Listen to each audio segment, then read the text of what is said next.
Hello সবাইকে রাধে রাধে। তো আজকে আমরা ঘরে মঙ্গলচণ্ডী পূজা। আমরা প্রত্যেক বছর এই দিনে মঙ্গলবারে মঙ্গলচণ্ডী পূজা হয়, আমরা বাৎসরিক পূজা।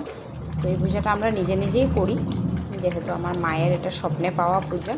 তো আজকে খিচুড়ি টিচুড়ি করা হন না, কারণ হলো খুব বেশি গরম দেয়, তার কারণে আজকে নিরামিষ হওয়ার। তো এখানে আছে সোয়াবিন আলু, তো সোয়াবিন আলুর তরকারি হইব।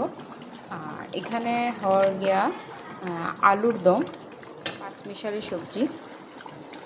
তো এটা এখনও সোমবার দেওয়া হয়েছে না, একটু পরে সোমবার দিব। আর এই তিনটা তরকারিই আছে।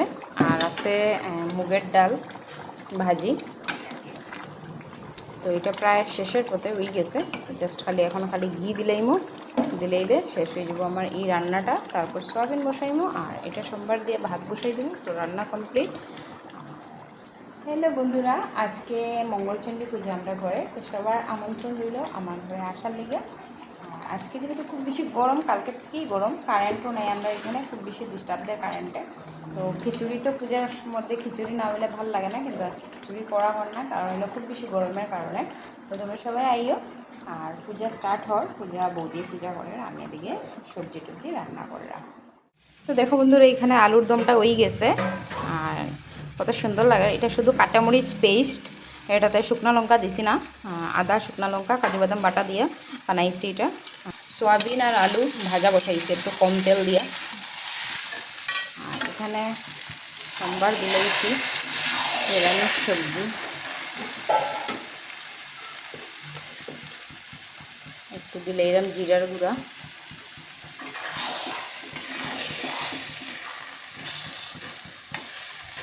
তোমরা অবশ্যই জানাই আমার রান্নাগুলো তোমাদের কীরকম লাগে। আর যদি কেউ নিরামিষ খাবার লাগে অবশ্যই আমারে অর্ডার করিও, আমি একটা ফোন নাম্বার দিয়ে দিব, তোমরা এই নাম্বারে আমার যোগাযোগ করিয়া অর্ডার করতে পারবে। এই অর্ডার করলে নিরামিষ খাবার পাই দেবে, কিন্তু মিনিমাম অর্ডার 4 থেকে 5 প্লেট করতে লাগবো। 120 টাকা থালি, নিরামিষ থালি। আমার তো পুরো রান্নাবান্না কমপ্লিট।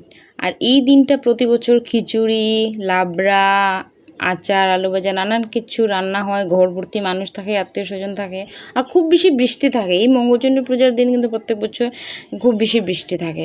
তো এই বছর আর কারোরে কোয়াইছে না, মার শরীর খুব বেশি অসুস্থ, তার মধ্যে কারেন্ট নেই, কালকের থেকে জানি না কী হয়েছে। তো যাই হোক, কোনো রকম আমরা ঠাকুরের কাছে একটু ঘট বসাইয়া বৌদিয়ে সুন্দর করিয়া পূজা টুজা করছে। আর এই পূজাতে নিয়ম হইল 17 জাতের ফুল ফল কাঁঠাল পাতার খিলি দিতে লাগে।